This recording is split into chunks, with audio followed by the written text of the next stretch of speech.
gente. E o Lucas Moura segue em evolução em relação à sua recuperação. Seu contrato com o São Paulo é válido até o final deste ano apenas.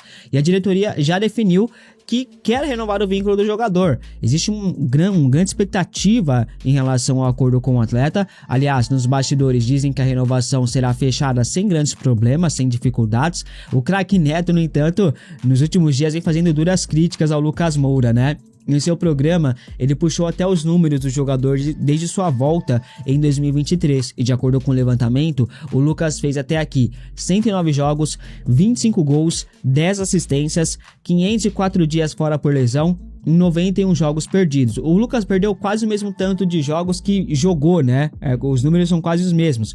O atacante recebe R$1.800.000 de salários, luvas, direitos de imagem, entre salários, luvas e direitos de imagem. Durante os 3 anos que ele tá aqui, desde que voltou, já embolsou mais de R$63 milhões. E com a renovação, se for fechada, o Lucas passará a ganhar um salário de mais de R$2 milhões por mês, com toda certeza. Sabendo desses valores, você ainda é a favor da renovação de Lucas Moura? Comente aqui abaixo. Nos últimos dias, São Paulo perdeu mais uma ação na justiça, tá? Agora em relação à venda de Beraldo ao Paris Saint-Germain. Em 2023, um agente acionou a justiça contra o São Paulo cobrando 4% do valor total da venda. A justiça concedeu vitória a esse agente e o São Paulo agora corre para fazer o pagamento da dívida. Dívida essa na casa dos 800 mil euros, R$4.700.000. O São Paulo não tem condições de pagar essa dívida à vista agora, por conta disso a diretoria quer negociar com esse agente. Aí a ideia é parcelar a dívida em algumas vezes, tá? Fontes afirmam que o São Paulo, abre aspas, conta com a boa vontade do empresário, fecha aspas. São Paulo já assumiu que perdeu essa ação, né? E agora tentará o acordo. Vale lembrar que São Paulo, que o Macis vai adiantar R$140 milhões do acordo com a Ticketmaster. Esse valor vai ajudar bastante o clube a pagar dívidas, acertar contratações e também pagar ao agente do Beraldo, né? Em relação ao Ticketmaster, o contrato precisa ser aprovado no Conselho Deliberativo, o que ainda não aconteceu, não tem nem data para isso acontecer, né? Enfim, o clube segue enfiado em dívidas, precisa de um aporte financeiro urgente, cara. Adiantar receitas não é a melhor solução. São Paulo precisa de um aporte. Claro, também não é a melhor solução, mas precisa de alguém que gere. A verdade é que São Paulo precisa de uma SAF urgente. Poucas ideias, né? Pausa de 5 segundos para pedir a sua ajuda ao nosso canal com o seu like e se inscrever se ainda não for um inscrito. E o São Paulo fechou uma das suas principais promessas da base sem gastar nenhum centavo. Alguns dias atrás cheguei a contar para vocês que o Matheus Ferreira, que tem impressionado o técnico Dorival Júnior no time principal, chegou ao São Paulo a um custo de R$1,5 milhão. Ele pertencia ao Vasco, passagens por seleções de base do Brasil, mas o negócio acabou sendo fechado depois de um período de empréstimo. Acontece que o São Paulo não precisou pagar esse R$1,5 milhão, que seriam diluídos ao longo de 10 parcelas. Tudo por causa de uma dívida que o Vasco tinha com o São Paulo por Léo Pelé. São Paulo conseguiu nessa tratativa envolvendo o Matheus Ferreira incluir esses débitos do Léo Pelé. Ou seja, esse R$1,5 milhão que o São Paulo pagaria foram abatidos da dívida do Vasco em relação ao zagueiro, que eu nem tenho mais ideia de onde possa estar. São Paulo ficou, a partir desse negócio, dono de 80% dos direitos econômicos do Matheus Ferreira. O Vasco manteve 20% de olho na valorização do atleta. Matheus, que na atual temporada pelo Sub-20 já soma 29 partidas. Desde que foi contratado pelo São Paulo no ano passado, todos os jogos pelo Sub-20, 65 aparições com 3 assistências. Jogador que soma 10 partidas pela Seleção Brasileira de Base e deve começar a ganhar mais minutos no time principal do São Paulo nessa temporada. E o que eu mais vi, rapaz, foi a gente falando, pô, mas ele tem que deixar a Sul-Americana de lado, põe a base para jogar, deixa esse campeonato de lado, que não sei o que lá. O São Paulo não pensa dessa maneira. Segundo a ESPN, o São Paulo reconhece que a luta neste momento é para chegar a 45 pontos e se salvar de um possível rebaixamento no Brasileirão. Porém, o tricolor não vai abrir mão da Sul-Americana para focar exclusivamente no Campeonato Brasileiro. Mesmo estando em uma chave considerada difícil, com Boca e River Plate no caminho, o São Paulo dá muita importância para a Sul-Americana e eu concordo 100% com isso, tá? Gabriel, que o foco é o brasileiro. Concordo 100%. Em nenhum momento falei que o foco tem que ser a Sul-Americana. O foco é o Brasileirão os jogos mais importantes são do Campeonato Brasileiro, só que é muito cômodo. Ah, não, deixa a Sul-Americana de lado. Fazem 45 pontos, rapaziada, e a meta é essa, fizeram o objetivo. Aí é muito fácil. Aí é acomodar muito o elenco do São Paulo.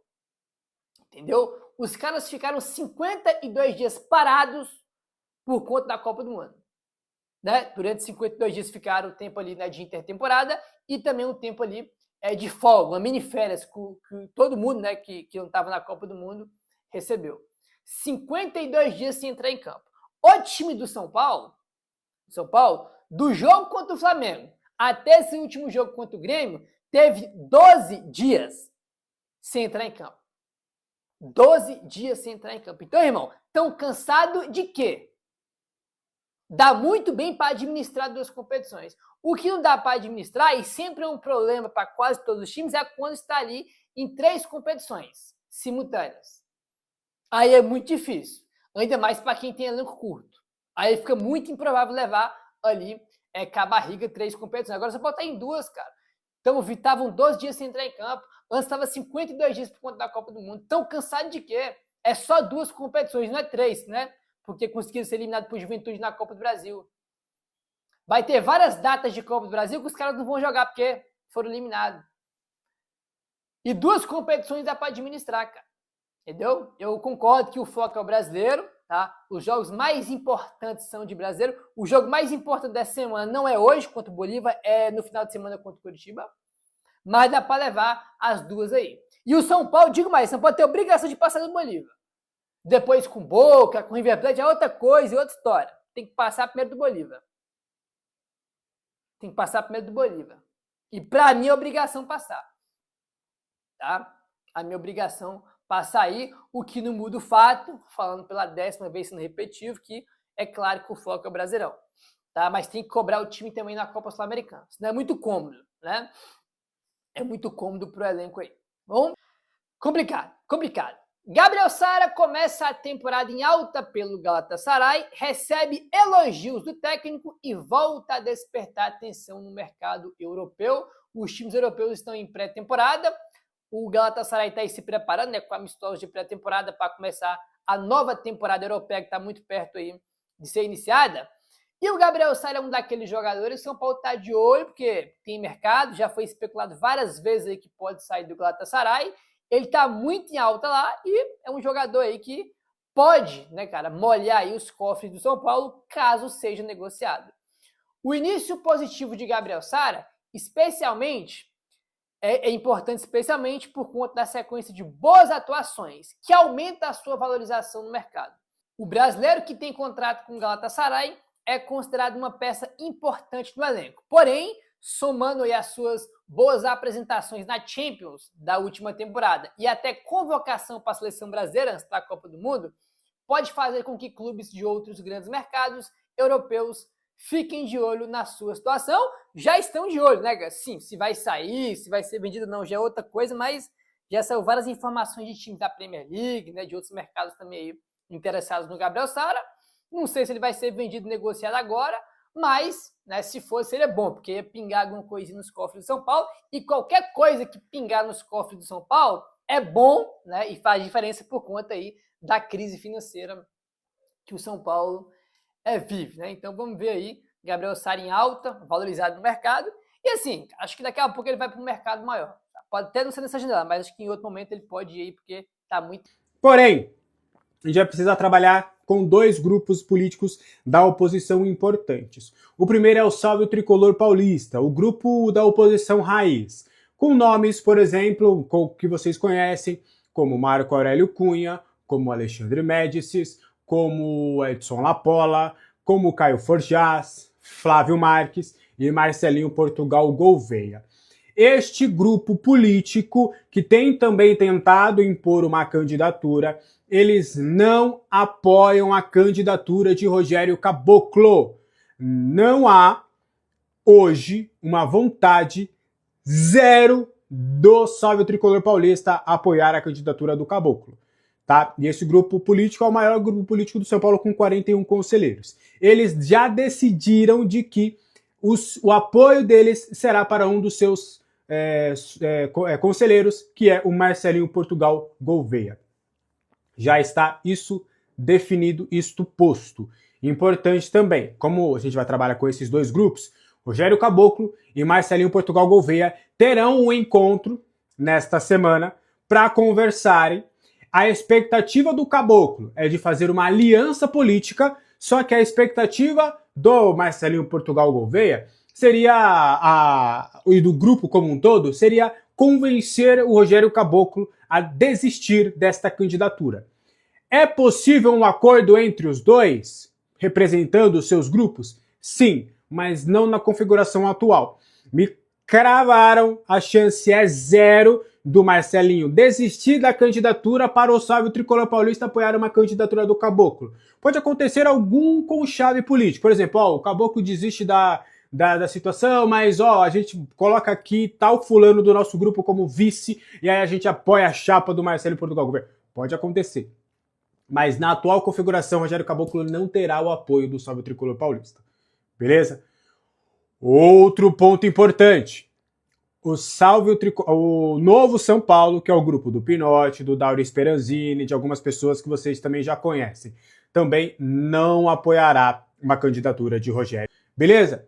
O São Paulo promoveu 5 mudanças na lista de jogadores inscritos para a disputa da Copa Sul-Americana, tá? O clube realizou 6 saídas e 5 novas inclusões antes da sequência na competição continental. Só pode ir até 5 novas inclusões, tá? Então o São Paulo atendeu o limite.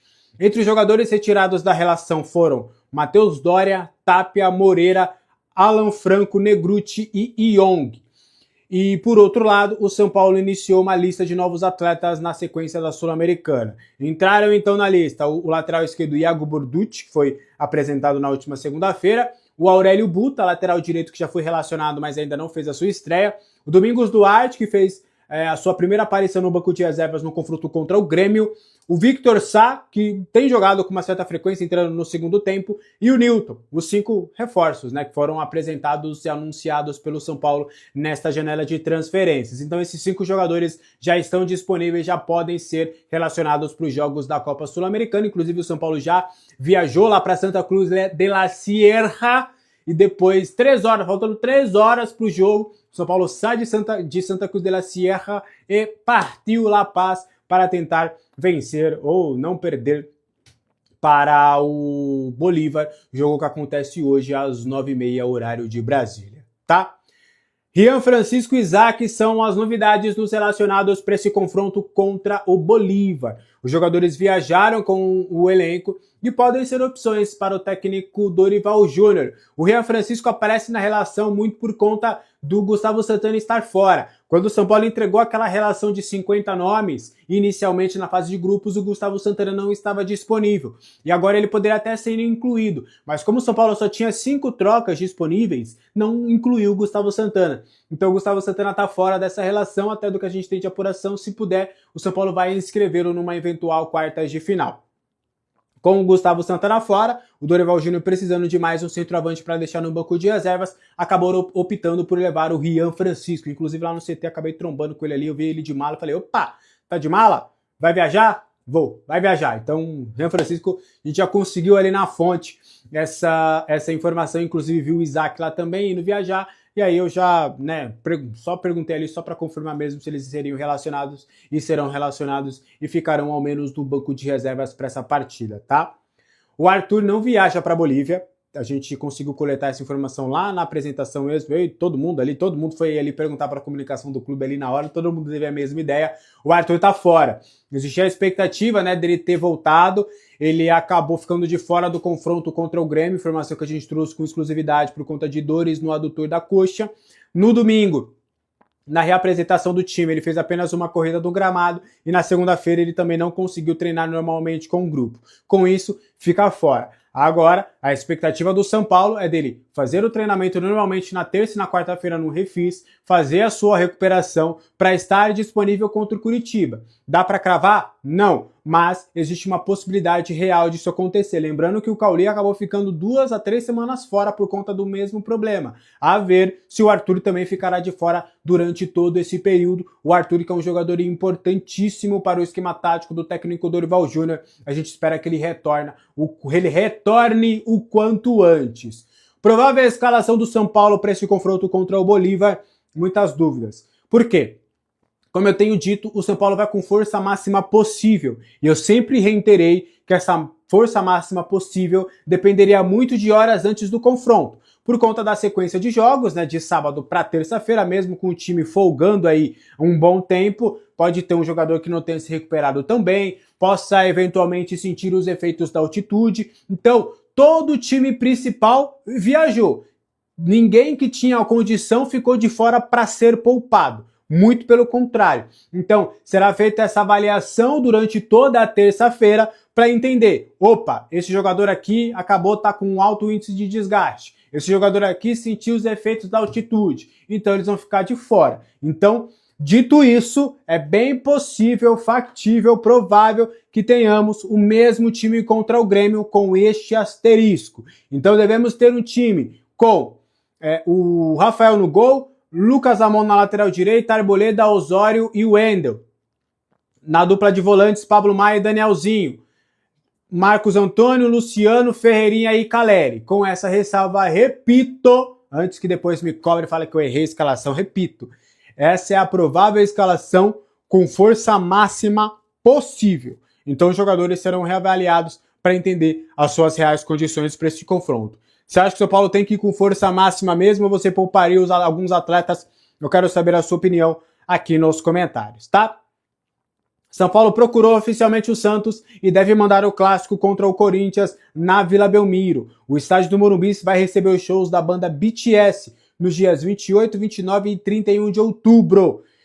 E aí, por conta disso, né, não terá tempo hábil para a Live Nation entregar o estádio em condições para o dia 4, que inicialmente está marcado esse confronto contra o Corinthians. Então, por conta disso, o São Paulo terá que procurar uma nova casa. Há o entendimento que Bragança e Brinco de Ouro não seriam o suficientes para ter esse jogo importante contra o rival, e a expectativa maior é desse jogo acabar sendo na Vila Belmiro.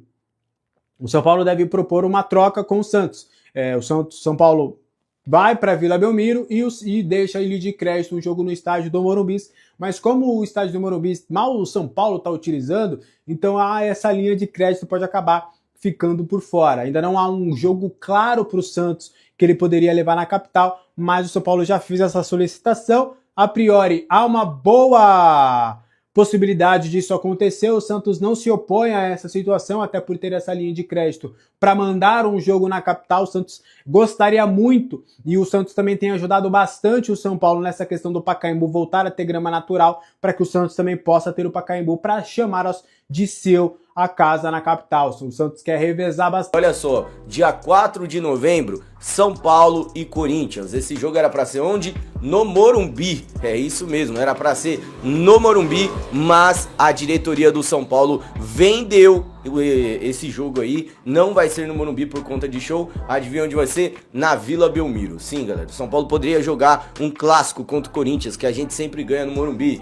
dentro do estádio, dentro da casa com a torcida, mas não, vamos jogar na Vila Belmiro para 10 mil pessoas. É um negócio impressionante. É impressionante o que o Júlio Casares fez com o São Paulo Futebol Clube. Quero saber a sua opinião sobre isso. Deixe aí nos comentários e vamos para a próxima notícia. Galera, a próxima notícia é preocupante, hein?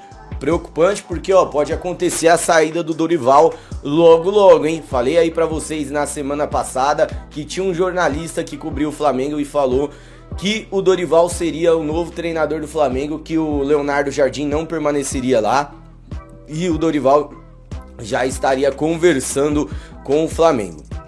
Falei também que acho muito difícil disso ser verdade, por quê? Porque o Dorival gosta do São Paulo, o Dorival foi campeão aqui da Copa do Brasil, né, galera? E outra coisa, o Dorival foi chutado lá da equipe do Flamengo, ele saiu pela porta do fundo lá, né, rapaziada? Então, tinha ganhado a Libertadores, tinha ganhado a Copa do Brasil, e o que o Flamengo fez? Demitiu o cara para contratar o Vitor Pereira, então ele tem um pé atrás com o Flamengo. E temos o Lucas Silvestre, que ele é muito São Paulino, ele forçou a barra para o Dorival voltar para o São Paulo, mas se liga aí, hein, rapaziada, a pressão tá grande lá nos bastidores do São Paulo. O Dorival precisa fazer esse time voltar a vencer, a batata dele tá assando e pode dar ruim se ele não ganhar logo, hein? Então, quero saber a sua opinião aí sobre Dorival Júnior. Deixe nos comentários e vamos para a próxima notícia. Para finalizar aqui, rapaziada, eu já peço o seu like novamente. Deixa o like, custa nada, é de graça, rapaziada. Aperta no botão hypar, me ajuda muito. Galera, Felipe Coutinho oferecido ao São Paulo. É isso aí, galera. 6 meses aí que ele não tá jogando, né? Acabou rescindindo o contrato com o Vasco por conta de brigas, mas lá no Vasco ele jogou bem. Tem gente que fala aí que o Coutinho acabou. Nada disso, lá no Vasco ele jogou muito bem e olha só, foi oferecido ao São Paulo, sim, alguns clubes, né, aqui do Brasil, Fluminense, Grêmio, e o São Paulo está entre esses. Ele recebia no Vasco 1,7 milhões de reais por mês. Para vir para o São Paulo, ele sabe, é óbvio, teria que abaixar demais o salário para se encaixar nos padrões do clube. Quem é o empresário dele, Pedro? É o Kia. Eu não vou falar o nome dele, o sobrenome, porque eu me confundo. É Kia Jobarashian, alguma coisa assim. É o Kia, ele é iraniano, muita grana, beleza? Ele é empresário de vários jogadores famosos aí ao redor do mundo, né? E o Kia ofereceu o jogador ao São Paulo Futebol Clube. Eu quero saber a sua opinião, o que você acha? 34 anos de idade, livre no mercado. Vale a pena o São Paulo fazer um investimento? Deixa aí nos comentários. Parece que finalmente o Maciz deu uma chacoalhada, ele pode até não admitir publicamente, mas ele deu uma preocupada. E aí me disseram o seguinte, Zanqueta, os planos são o seguinte, conversados, né? Se vão conseguir implementar, eu não sei, vocês vão entender por quê, mas o plano é o seguinte, o plano emergencial de São Paulo, usar o dinheiro do adiantamento da tiqueteira que o São Paulo vai colocar em votação, buscar a aprovação disso e o São Paulo tentar conseguir 2 reforços de qualidade usando esse dinheiro, que é pagar as premiações atrasadas e começar a pagar os salários atrasados e as premiações. Qual a diferença? Salário é o quanto o cara ganha no mês ali, igual você ganha também. Premiações são as premiações dos caras de classificação para a segunda fase da Sul-Americana, que é um absurdo, né? Antes que você comece a falar aí também, eu também vou concordar com você, é um absurdo, é a obrigação dos caras, mas premiação de anos de jogos de anos passados, são as premiações de classificação do São Paulo para semifinal do Paulista. Como assim os caras pagam premiação? Pagam. Fazer o quê? Então, eles pagam as premiações antigas, tem os bônus e tem as luvas passadas de jogadores que estão atrasados, como, por exemplo, do Calera. Eles vão acertando algumas coisas, esse é o plano. E aí, de novo, o que eles vão instituir novo? Além da possibilidade de uso desse dinheiro para reforços, que era uma coisa que, em tese, o São Paulo não faria. É o São Paulo instituir, por jogo, o bicho, aquela motivação adicional, para que os jogadores tenham mais apelo para cada partida. Zanqueta, você acha que isso resolve? Cara, claro que isso não é o que vai resolver tudo. Mas ajuda porque a gente sabe muito bem que o jogador, ele normalmente pode ter esse up com relação a isso. Então, essas são as coisas que falaram para mim ontem. Até para poder cobrar os caras olho no olho, né? Vão buscar jogadores de mais qualidade com o dinheiro do adiantamento e vão pedir apoio também para a organizada se fechar com o grupo, se fechar com o time e mobilizar a galera nas redes sociais, dizer que é momento de apoio, dizer que não é momento de cobrança, dizer que tem que cobrar o time, mas ao mesmo tempo tem que ir lá no estádio, tem que comparecer, tem que dar o apoio, tem que ajudar o o time na hora de impulsionar, que o São Paulo com uma vitória contra o Curitiba e outra contra o Bolívar já pode mudar o clima. Esse vai ser o discurso da semana para vocês, tá? Esse vai ser o discurso e esse vai ser o plano do São Paulo. Só tem um problema. Tem muita gente se colocando contra esse contrato da tiqueteira por conta das polêmicas que já explicamos aqui. Tem informações de que a Nilce, a dinamarquesa, que também concorria na tiqueteira, fez uma outra proposta que não era especificamente dentro do escopo licitatório que o São Paulo abriu, que envolvia o uso do Morumbi, que envolvia a abertura de um fundo, que envolvia 500 milhões, envolvia um monte de coisa. E aí, esse contrato vai ser aberto aos conselheiros, esse contrato vai ser colocado para votação, e o plano é utilizar esse dinheiro de adiantamento para isso. Então, o São Paulo tem esta programação e este planejamento de poder conseguir essa grana e poder injetar isso agora, nesse momento de absurda crise e que está gerando medo em todo mundo. O torcedor São Paulino, aonde está? Além do desânimo extremo, porque tem o desânimo extremo, você percebe que as pessoas estão desinteressadas, não querem mais ver jogos, estão largando mão. Isso também não é o melhor caminho. Isso também não é o caminho. O São Paulo, ele vai passar essas pessoas, o São Paulo pode cair de divisão, assim a gente sempre fala. O São Paulo pode cair de divisão, ele pode fazer essas coisas, você vai fazer o quê? Você vai abandonar o clube? Você vai esquecer que você torce para o São Paulo? Ah, mas o que fizeram com o São Paulo? Sim, a gente pode ficar aqui falando durante 3 dias seguidos sobre o que fizeram com o São Paulo ao longo dos anos.